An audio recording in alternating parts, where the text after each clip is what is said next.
Hi there, Victor Pross speaking here. I just wanted to talk a little bit about the social contract. Basically, for those who are familiar with political philosophy would know what the social contract is, but for the uninitiated, the social contract is the unwritten agreement between individuals and society, i.e., government. The following is the attempt to basically read between the lines what the so-called social contract is all about. This is a little bit in parody form, but the essence is true to form. Okay, the social contract. I, citizen of whatever tax farm, agree to the following terms. Agree. Yeah, right. Section 1. I will surrender a percentage of my property to the government. The actual percentage will be determined by the government and will be subject to change at any time. The amount to be surrendered may be based on my income, the value of my property, the value of my purchases, or any other criteria the government chooses. To aid the government in determining the percentage, I will apply for a government identification number that I will use in all my major financial transactions. Section 2. Should the government demand it, I will surrender my liberty for a period of time determined by the government, and typically no shorter than 2 years. During that time, I will serve the government in any way it chooses, including military service, in which I may be called upon to sacrifice my life. Section 3. I will limit my behavior as demanded by the government.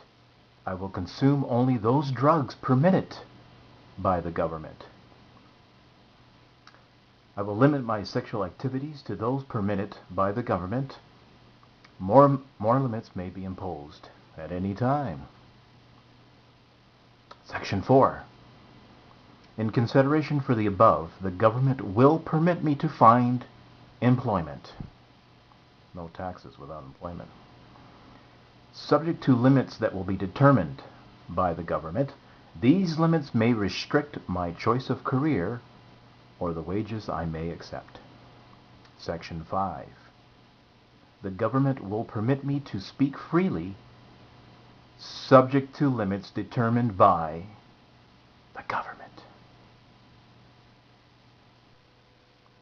By the government or Congress and the Supreme Court. That comes into it as well.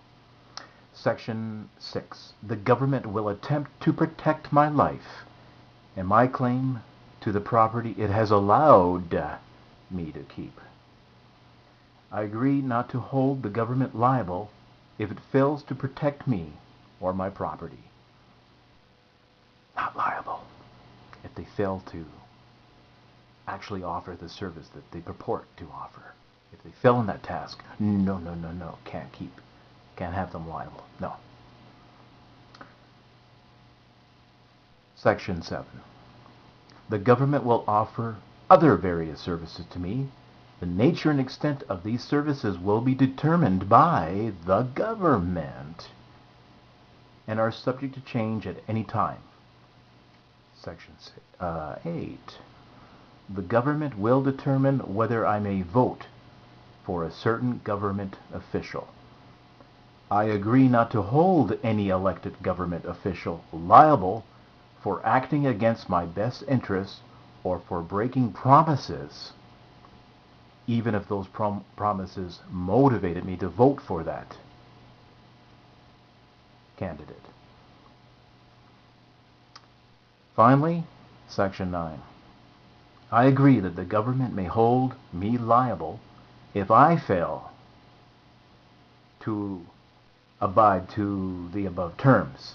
In that event, the government may confiscate any property that I may have not previously has been surrendered to them, and it may imprison me for a period of time to be determined by the government. I also agree that the government may alter the terms of this contract at any time. The social contract. Basically, that's what it comes to.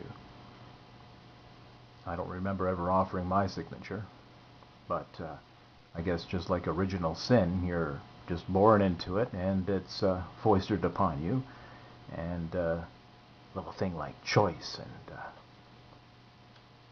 freedom can't get in the way of the social contract.